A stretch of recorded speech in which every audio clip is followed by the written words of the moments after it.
All right. Welcome, everyone. Thank you so much for coming in on a Monday to this webinar. This is Putting the Standards for Distance and Online Learning Library Services in Action.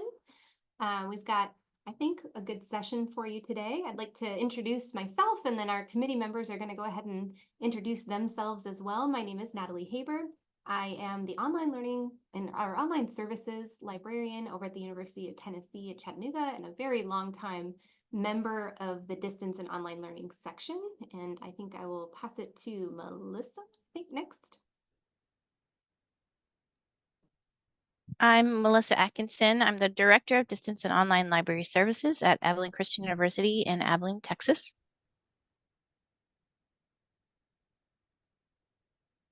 And Madeline can she introduce herself, or is she on desk? I can say hi briefly. Okay.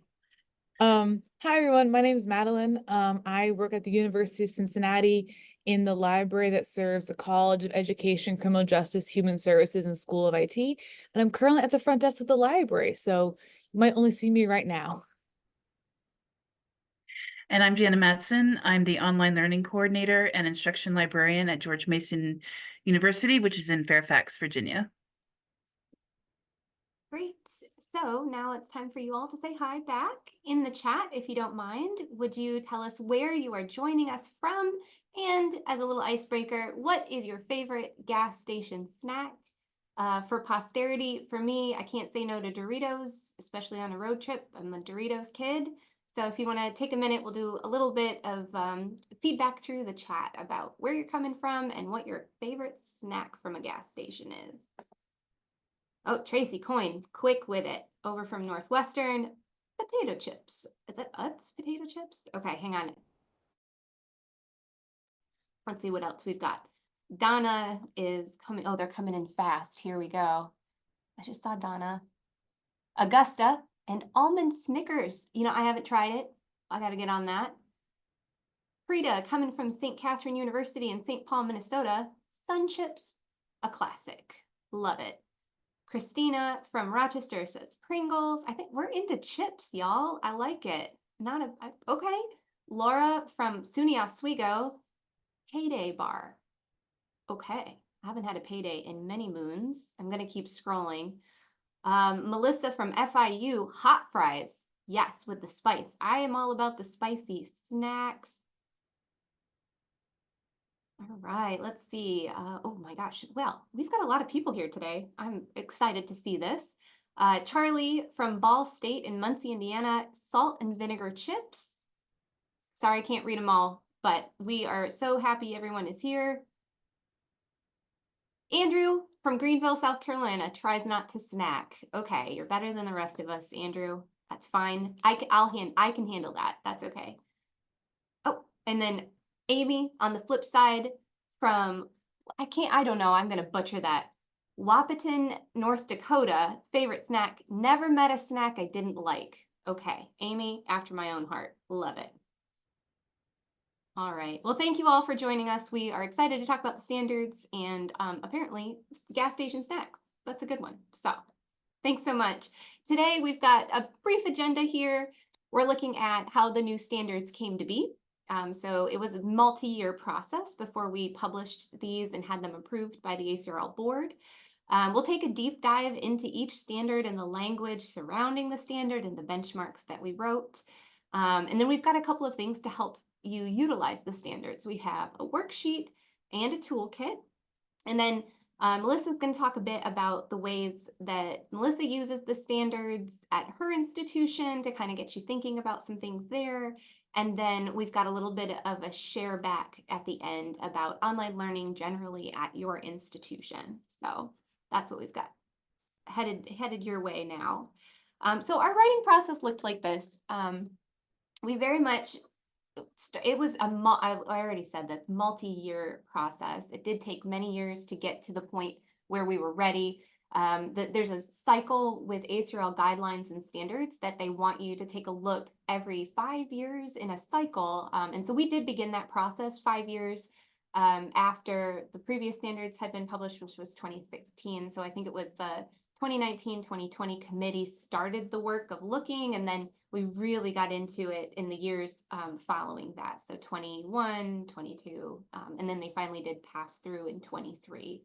And so that first step there reads that the committee had writing meetings and close readings. And that's really what we did for the first year of working on this, was we really took a close read at exactly what the standards said before. And when you read them through, and they're gone now, so it's hard to get a hold of them, but I can tell you there was a lot of duplication in content throughout. Like, so there were certain things pointed to at the beginning, and then they kind of came up again and again in different iterations. And so we started seeing duplication.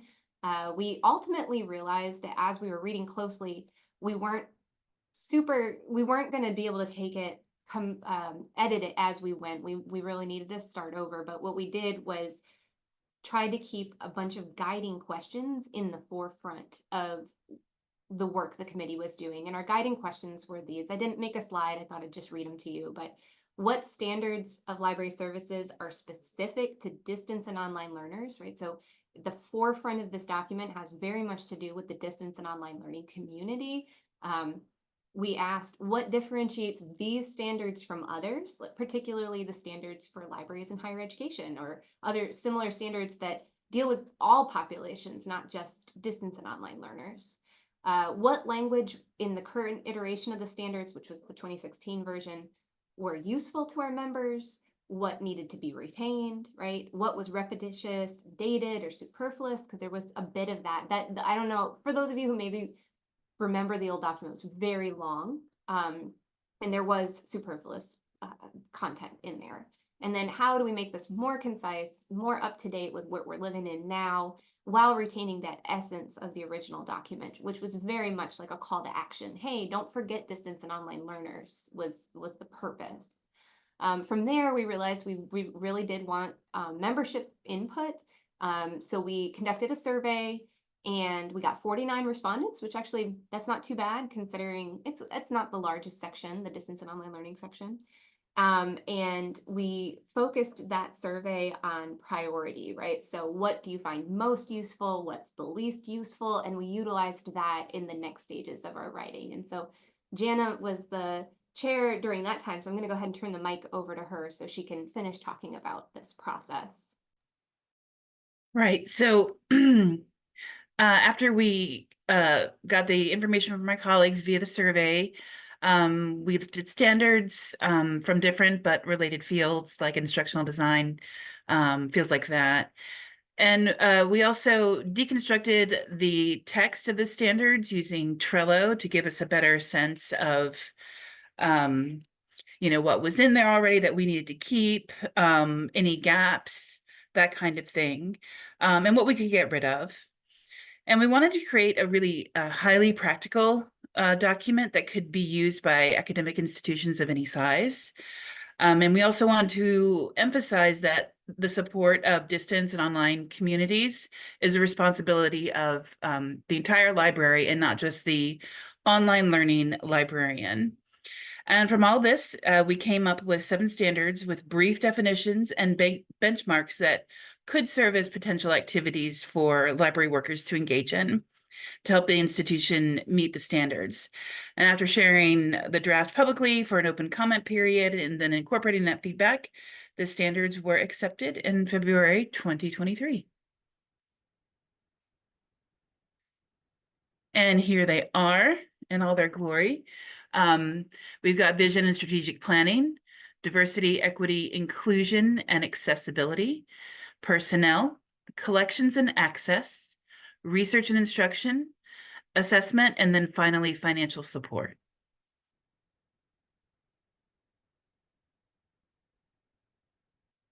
All right, let me turn it over to Melissa. The vision and strategic planning standard is the library maintains a current vision and strategic plan that includes serving distance and online learning communities. And there are benchmarks that go with each standard. So for this standard, the benchmarks are incorporating support to distance online and online learning communities into the strategic plan of the library, participating in strategic planning, of the institution, including developing immediate and long-range goals, using vision and strategic planning as a tool for advocacy for distance and online learning communities, and cultivating awareness of the current trends in the field of distance and online library services at the institutional administrative level. All right, so this is our deep dive of the standards. We're kind of just giving you the whole rundown of the document this way. So we've got the next one is the Diversity, Equity, Inclusion, and Accessibility DEIA standard, which reads, the library supports diversity and inclusivity through culturally relevant and responsive practices in support of distance and online learning communities. And the benchmarks for that read that the library understands and meets all requirements and guidelines set forth by the Americans with Disabilities Act, ADA, and sections 504 and 508 of the Rehabilitation Act. The library utilizes universal design for learning as an approach for instructional design. The library provides resources and services in multiple formats to ensure accessibility and choice. And the library regularly participates in DEIA professional development activities. And lastly, the library provides equal or equivalent experiences to learners with varying levels of technological access and abilities. I think back to Melissa. For the personnel benchmark, the library maintains sufficient personnel to support the needs of distance and online learning communities. And the benchmarks for this standard is hires either a dedicated distance and online learning librarian or equivalent title, or maintains personnel distributed across many departments or positions, provides adequate service hours and personal assistance, regularly reviews workloads and capacities to provide and maintain services across departments that provide support such as strategic planning, collection development, information literacy and research services, resource access, marketing and outreach, and also provides adequate and ongoing support for professional development.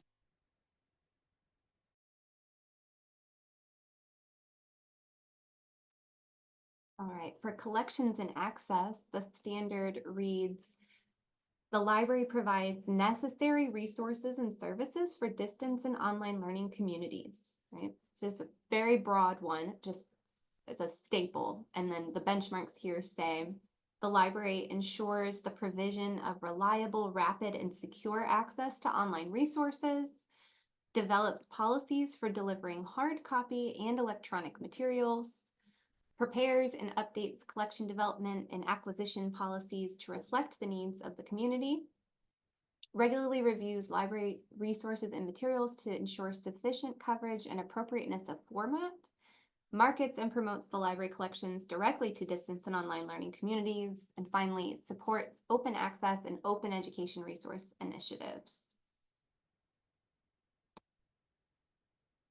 And then we have research and instruction. The standard reads, the library provides a reference, research support, consultation, and instruction to distance and online learning communities. And benchmarks, which again are things that libraries could do, not should do. They can do these things. They ensure instruction methods are supported by ACRL framework for information literacy for higher education.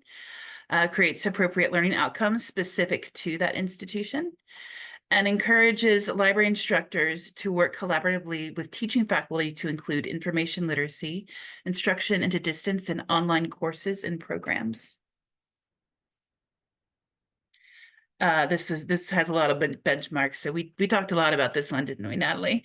Collaborates with faculty and or learning management system administrator to embed library tools and instructional materials into the online classroom. Provides point of need or virtual assistance, which may include, but is not limited to, the following: research needs, use of collections and equipment, general library services and referrals, and finally, markets and promotes educational services directly to distance and online learning communities. And now we have assessment, everybody's favorite thing. The library conducts needs and outcomes assessments at regular intervals to ensure that the needs of distance and online learning communities are being met.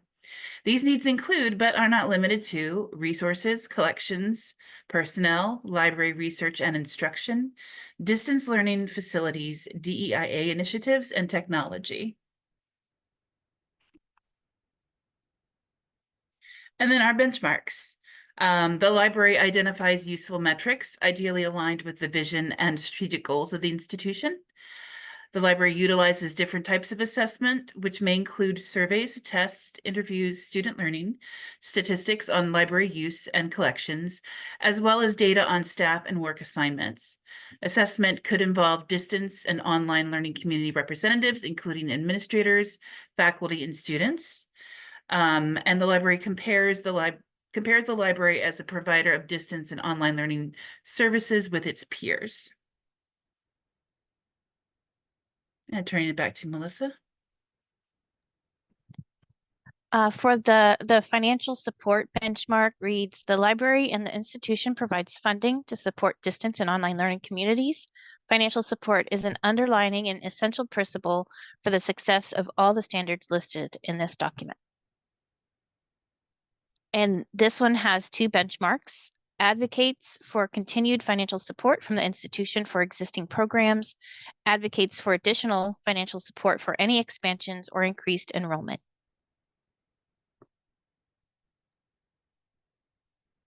Great, thanks so much. So that's pretty much the entirety of the document from there. There's an appendix that includes a bunch of additional links that point to some other guidelines and things like that. But now we've got it done 10 minutes in, or we're 20 minutes in. And so it's not a terribly large document at all. We've really slimmed it down and hopefully made it very specific to the work we do.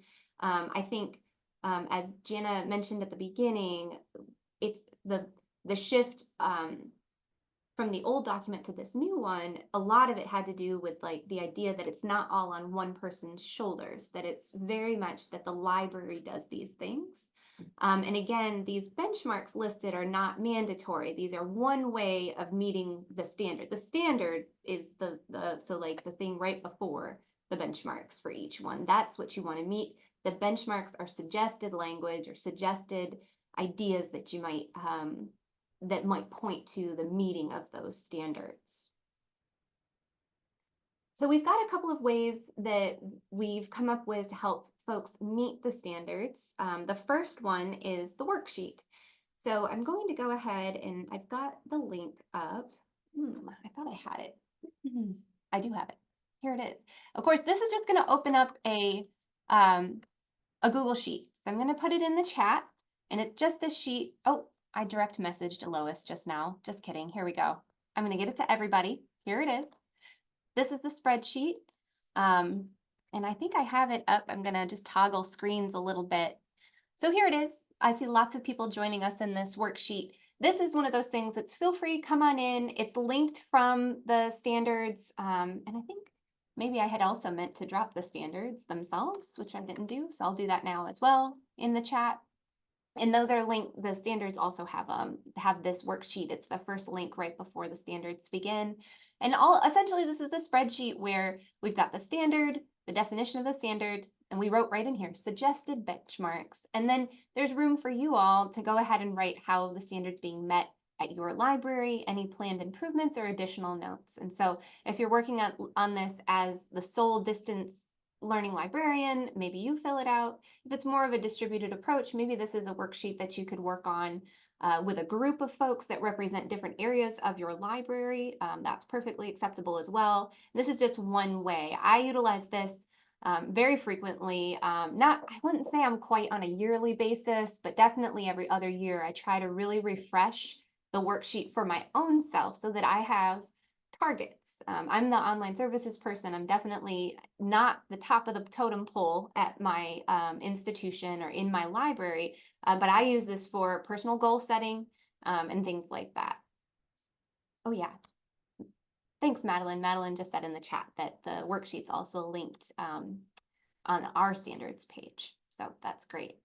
So this can maybe be useful. I suggest when you come in that you go ahead and hit file, make a copy and pull yourself a copy to edit, because I think this might be editable by all people. I really have no idea. You'll have to tell me. I think I created it, so it's hard to say what's available for everyone. I'm going to go back to my slideshow here. The next thing that I want to show off, and the worksheet's been around as long as the standards have been, but the new thing we've got is our toolkit. And so the work of our committee from the past year has been to create a toolkit specifically associated with these standards as a way to help folks find reading, interesting articles or LibGuides that can help guide the work you do in meeting these standards. And so Madeline, thank you so much. In the chat is our toolkit, and I'm just going to go ahead and open it up right now as well. Here's what it looks like. Each standard has its own kind of post within our website, and so you can see, I'm going to go ahead and pull open the diversity, equity, inclusion, and accessibility standard. Again, we've got the standard and the benchmarks. And then from there, there's some tools. So here's the Universal Design for Learning checklist and the W3C web accessibility check. I think that's also a checklist here. And other handbooks and a tool that's really helpful as a browser extension that might help you tell whether your web page is accessible. It flags things that aren't accessible. There's some ideas and some great readings for each standard. So every standard is kind of broken up based on tools and readings and other things that you might think about. I think I'll pull open one more to show off. The research and instruction, I think, has some really good stuff in here. So again, we've got the benchmarks listed and then some tools that you might think about using. More often than not, we're having calendaring software to help book. So that's listed here, some ideas, and then some good readings. We really tried to focus the toolkit on stuff that was very specific for distance and online learning, not just all librarianship, but people who are doing the work of distance and online learning librarianship. Jana or Melissa, did you have anything else you wanted to mention about the toolkit while it's up?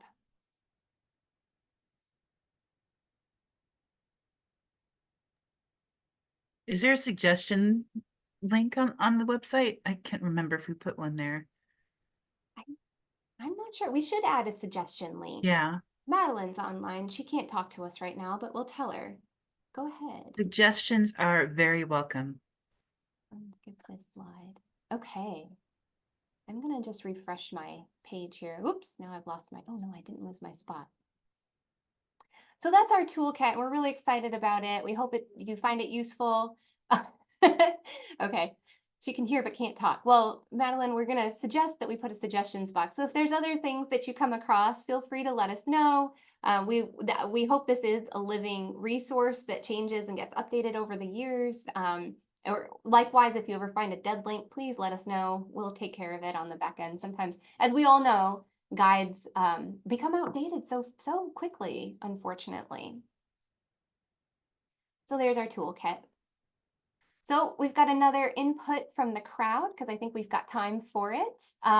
What standards are you using? And maybe you didn't even realize it. So in the chat, if you want to share back, if there's something that jumped out from our talk so far that you're already using, feel free to let us know here. Maybe you didn't realize it was already a standard and you're doing it, or I guess maybe beyond standards, there's benchmarks that perhaps you weren't aware that that's part of this document. We're looking for a little bit of interaction in the chat right now. Give folks a few minutes. And if this prompt doesn't maybe work for you, you could always say, what standard are you not doing? But we don't maybe want to fess up. On our end, I can tell you right now that we are not as involved in the vision and strategic planning as maybe we should be, as like the distance and online learning, it's not specified, I should say, in our vision and strategic plan. So that's something that I would like our library to come together and think on a little bit more. But so if anyone wants to share in the chat. Okay. Just did a faculty training on ADA and sections 508, which matches, oh, very good. It matches well with the DEI and DIA standard. Very good. Thank you. And then we've got proposing adding full-time, online distance librarian, while current librarians keep virtual roles. Yes. I think advocacy coming out of this document can be really helpful. Melissa will speak a little bit more to that. We've got trying to use the personnel standard to help bring on new staff and also load level work among librarians working with distance programs. Yes, also great. One thing my group did this summer, we're working to finish, is getting input from every team around the library about how they're meeting the DEIA standard for online learners specifically, right? And so that's been great to see, because there's stuff that, I don't realize all the time what folks on the other side of my library are doing, when it comes to collections or it's coming to other things. It's really nice to use. I feel like the worksheet can be very helpful. All right, another one from the chat. I would agree that the vision and strategic plan is an area where we could work on more, as is personnel here. I think I pay a lot of attention to the research and instruction standard. I think that's probably, common, right? We're doing quite a few things already, but this document will be useful. One of the issues here is how to reach those teaching online classes to make sure that the library is involved. Yes, absolutely. And then we're waiting on the university to issue a new strategic plan. Oh, aren't we all? And we have a relatively new president, and then we'll have to do a new library strategic plan to align with that. So that'll be a good opportunity for us to incorporate distance and online learning. Excellent. We're doing the same thing. We're almost like we're like ships passing in the night. We finished our library plan, and then another strategic plan for the university is coming out. We haven't quite aligned our timing, if that makes sense. I don't know if anyone else is in that boat. Great. Thanks so much, everyone, for sharing. Interesting. Oh, we've got another one here. I've become the liaison between the research and instruction team and the collections and discovery team. That's good. As I work with both. So trying to use the strategic plan to make both groups pay attention and have a cohesive plan for online. Yes. That's great. Yep. Cool.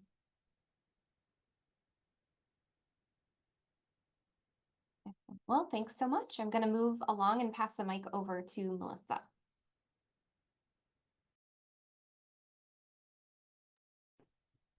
Hi, everybody. I was looking at your comments, and personnel is a pretty big part of the standards, and we were feeling that crunch. Our online programs began in 2016, and our library kind of got slammed with a lot of growth in the online programs right away. And so we used the old standards kind of to write a white paper to create a position for an online learning librarian, which I became in 2016. And then from 2016 to 2020, our programs grew exponentially. And so I used the old standards to write another white paper that advocated for an additional FTE.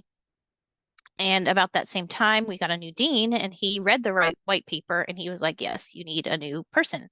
And so there was some shifting in the library, and I got an FTE, and we created a department, the Distance and Online Library Services Department. And that white paper is available in the personnel toolkit as a Google Doc. And I keep using the standards. I kept using the old standards and the new standards. We use that for developing our goals for our department. And the new standards are kind of a little better to use because they're streamlined. So it's a little bit easier filling out that worksheet. We use it every year, my department, and we use it to continue financial support for our resources for ongoing programs and programs that have been new programs that have been released in the last few years. And then we also advocated for interlibrary loan. Previously, we did not send books to students that were in our collection, so now we do that if requested. We also try to find ebooks as if possible, but we weren't sending books to any online students before that. So I use the standards to advocate for that. It started as a pilot program, but now it's a program that we do all the time. And then I'm using the new standards.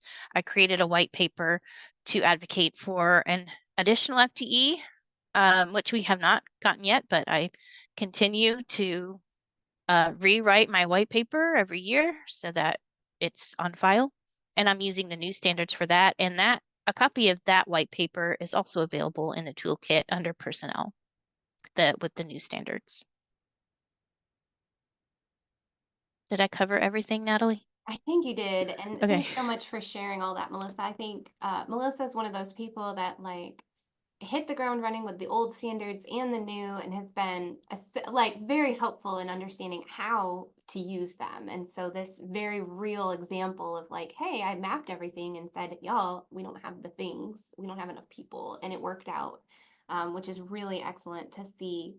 And then I didn't make myself a slide because I almost feel like, how do we use it at our institution? Again, it's really my own planning that I utilize this document. I'm hopeful that this summer we're having some leadership changes within my library, and that might allow for more of an avenue for distance and online learning standards to come into play with our planning. But I do utilize it every year, or really it's every 2 years, just to help myself with goal setting, which I mentioned earlier.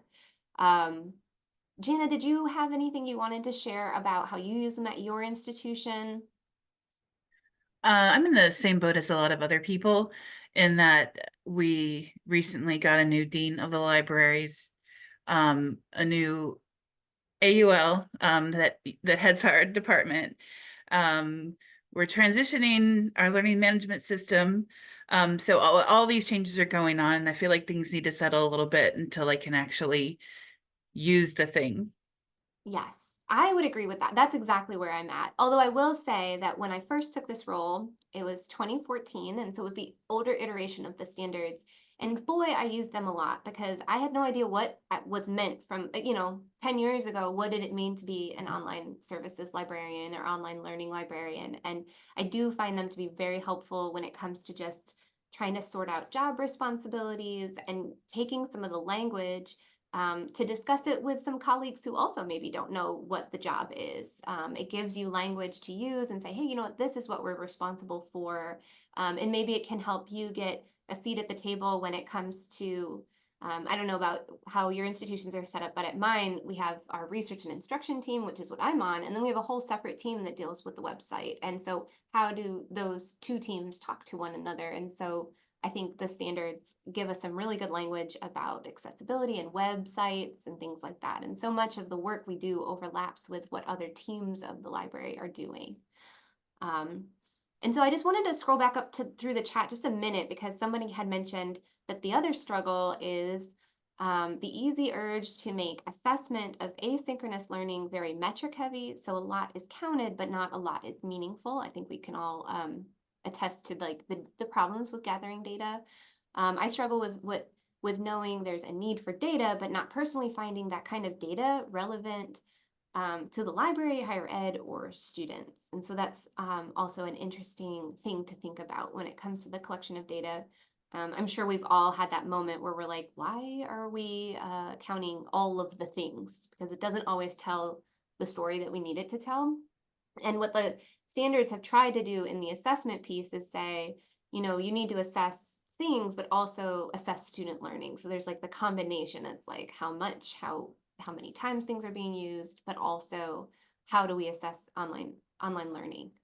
And I think that's always going to be a struggle too with I think library instruction in general is hard to pinpoint assessment of, because there's so many variables involved.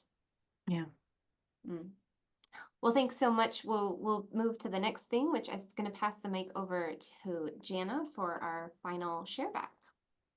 Sure. So in the chat, feel free to respond to how well do you think your library supports your distance and online learning community? Or if you have a monologue prepared, you can always unmute and let us know what you think. I know for me, my favorite thing to say is that every student at Mason is an online student. If your institution is like mine, most of at least our undergraduates are taking an online class. But even if they aren't, they're still engaging with the library via its website. So that's what I mean when I say every student at Mason is an online student. And feel free to share like which areas are working really well, or not working at all. Yeah. So Brittany, use my line.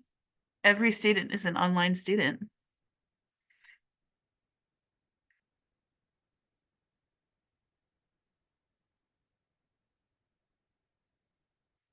This is primarily a residential campus. Yeah, and this goes along with a conversation we were having last week when we were trying to design this share back, and we were like, well, are we going to ask about the toggling back and forth from the crazy push to get everything online, and now we're crazy pushing the opposite direction, or is that just us?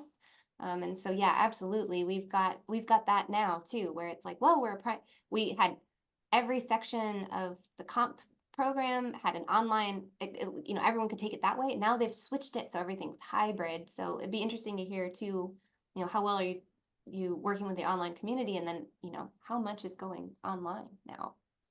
Oh, be quiet. There's stuff coming in the chat.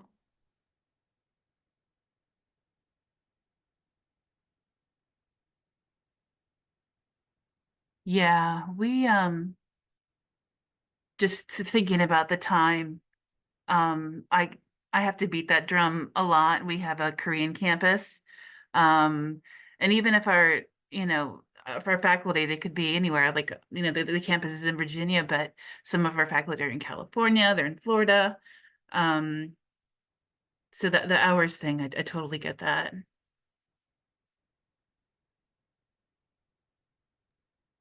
And we've got the comment that what's not so clear is how much students are getting to the right information about the library in their individual courses. Yes.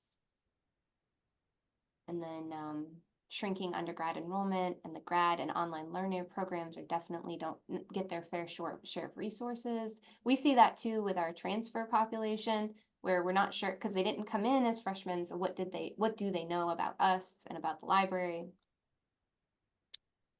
UNCG budget cuts. Yep. So they cut the online learning unit. Oh no, Sam, I'm so sorry to hear that. Yeah. So I'm the only position on campus that is online learning focused. And they keep adding courses and programs online, but we don't have centralized support at all. Oof. Yeah. Feel like we could be doing better. I feel like I've been focusing on other hats and I wear too many. Yes. Oh, we've been there. And then we do a really great job with collections and access and DEIA, but are overwhelmed with instruction and research. Oh yes. And then there's the idea that, like, you know, how do we embed? Do we embed? Those types of questions. And I know lots of folks have success with LibGuides LTI and pulling course guides and LibGuides directly into the learning management system. When it comes to like offsetting some instruction, at least they can get a guide in. But we've just turned that on at my institution, and it's difficult to get the our faculty just to go and like turn the tool on. It's on, but they have to like go through 3 menus to get it actually to pull in to a course. Yeah, we had ours on as default. We're currently Blackboard, but we're transitioning to Canvas, and now the thought is to make the Canvas menu simplified, but that means that the library stuff is going away. So that'll be an uphill battle. Yep, and we've got a couple more comments. Yep, also research tutorials in Canvas Commons instead of embedding into online courses. Yeah, Mhm. and then thankfully ours is enabled in by default, and it's in the main menu, course menu at the top and not buried. Oh, I wish we have all these tools. I'm like, guys, the library. Let's put the library up to the top, but it's always part of a broader conversation. Do you find that? We're always having broader conversations that slow us down a bit, I feel. And then we put our modules in Canvas Commons in modules. Our tutorials have been embedded quizzes and can go directly into the gradebook. Oh, very good. Nice. Yep, Nice. great. And then we're fortunate to be in the classes. At this point, it's a sustainability issue. Yeah, we're in too many classes, too many people want our time. Yeah, absolutely. I think that's where we're at too. We're a team of 5 and we're just in far too many sections I think, to go deep with any. It's hard being popular, Oh, tough. It's tough doing good work, right? right? Oh, well, thanks so much for sharing. Oh, we've got one more. I embed in usually around 40 courses. I work with both in-person and online courses. All right. That's a lot. Well, thanks so much for sharing. I think this is a good conversation to have. And now we've got our very last thing is the Q&A. Sorry, Jana, I think this might have been your slide. We'll all answer questions.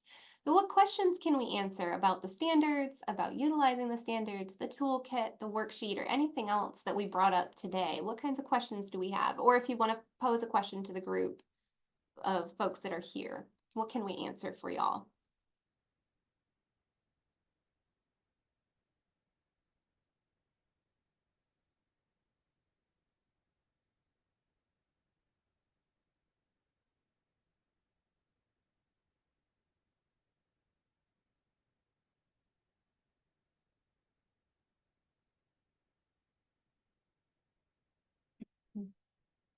So this is kind of a non sequitur, but related. I just recently joined ALA and ACRL and DOLS. Is the DLS conference still a thing?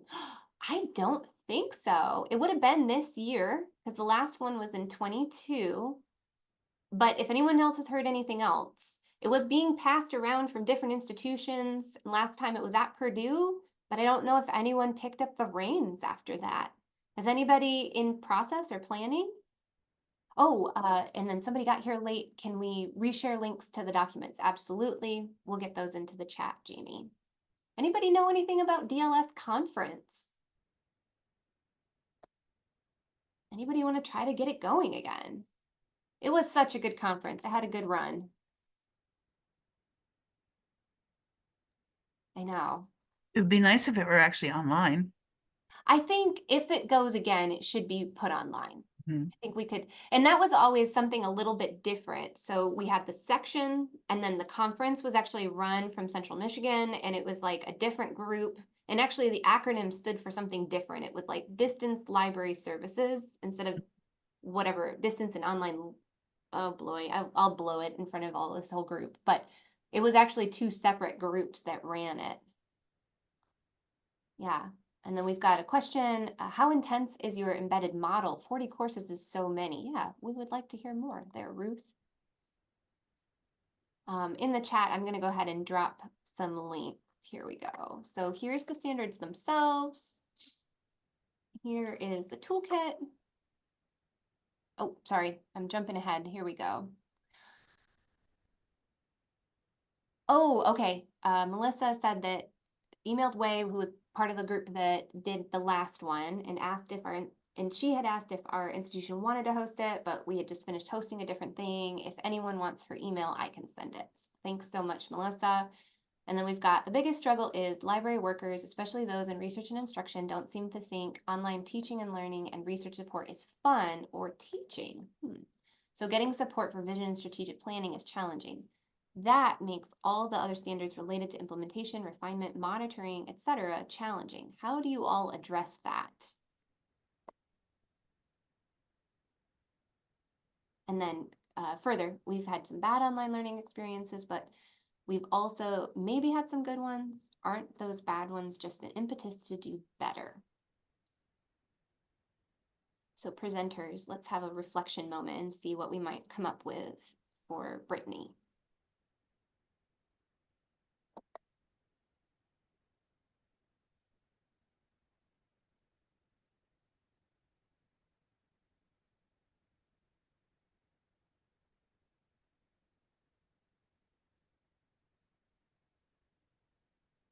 I'm just trying to wrap my brain around Brittany's I know. struggle here. I'm like, what? I don't understand. Yeah, I don't struggle with this particularly at my institution.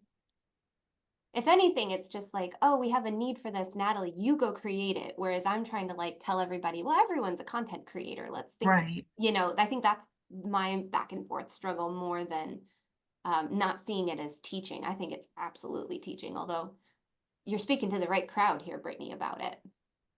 Is it, I'm just trying to think, is it the attitude that online learning isn't really learning? I'm just trying to figure out where that comes from. Yeah, that's certainly part of it. And I think, going back to, I'm not sure who mentioned it, but, being at capacity for on-site instruction. And so a lot of folks see, but also if you teach, you love to teach. So there's this tension between, yes, we can't teach anymore. And actually, maybe I'm starting to feel burnout on my teaching, but online learning isn't as good, isn't as effective. Facilitating online learning is not, they folks don't see that as being it's not the same as teaching, but even it's they don't really see any benefit themselves to doing it. In theory, it seems like a lot of folks would maybe just want more teachers to keep teaching on site because that's where the real learning is taking place. Mhm. That's where the best teaching is happening. Seems to be, and I will say I was in research and instruction, but recently moved to library IT. So I say it with love, and my background is K-12 teaching. But even if we might think the best way for someone to learn is a face-to-face course, that isn't true for everyone, and it's not practical, even if it were true for everyone. So that's Yeah, and I think you might have just answered yourself. And I think that shifting focus to the learner is a good way to be, because maybe someone can't get to campus. Maybe they have a disability that disallows them to take on a campus in-person face-to-face class. Maybe they have tons of responsibility with their family and working full-time. I know a lot of our adult learners take online classes because it's the only way they can. In fact, that's how I was able to get my second master's, was taking online classes because I was so busy doing library work. So I think maybe beating that drum might be like a first start, Yeah, and I think too, like, there's very little assessment of face-to-face library instruction that can be done. I mean, yeah, you can get like an exit ticket or like a little quiz at the end, but as you're going through a tutorial, there's just data, it's data rich because you can prove that maybe you can't prove. I did a little bit more of this assessment where you're really in-depth content analysis of tutorial responses a few years ago. And, you can prove that they learned from you, through that assessment of the tutorial results themselves. If not deep learning, you can prove that they can regurgitate the things you just told them, whether that's helpful or not. Versus in person, it's real hard to tell. I don't know. I do both. I do a really good mix of online teaching and face-to-face teaching, and I find that I have a better grasp of what the students know from the online teaching that I do because I can look and see what they did afterwards, and I can say, hey, go find me an article and drop me the citation that you found and justify why you chose it and things like that. And I can get a little bit more from them than I can in person when they're not giving me as much feedback. So that's something maybe to think on as well, is how do we build those tutorials to be assessment rich and to make sure that they're proving they're learning from the things you're teaching them, if you need to do that type of proof. All right, and then just a clarification in the chat that I had said that something about the conference, but Melissa didn't actually host that conference. They had hosted a different conference. I think that we're set there. And then Ruth's been talking about the courses embedding. So it depends on the course. This is the one with 40 embeds, but a lot of them we do a LibGuide that goes with the course, and it's difficult to give enough time to it. But usually research consultations are overlapping with the embedded courses, so I think that helps. Happy to talk about it further. And then a few responses here. We gotten pretty heavy into responding to students on discussion boards and some science and maybe in many English sections. And gosh, the mind bending you have to do with each new topic is so tricky and so rewarding and time consuming. I've been there. Sometimes it takes like 15 minutes per response, you know, if you're doing it a thorough job. We've really reeled back on embedding in my department. We just don't have the bandwidth to get in there. It's much more drop content and get out on in my place. And then the most difficult part of embedding is more than 5 fields, right? So allied healths versus all the others. Yeah, super challenging. Absolutely. Great. Well, this has been excellent discussion about the standards. I think we'll stop there unless anybody has any last minute questions for us. Give maybe like 1 moment's pause. And otherwise, I think we'll cut y'all loose. Thank you so much for coming today. I'm going to give a nod to our slide template. Came from Slide Carnival. We love them. And all of our feminist take on icons. I don't know if you noticed, but I was really happy to see those. Thanks, Slide Carnival. And thank you all so much. Have a great afternoon. Take care.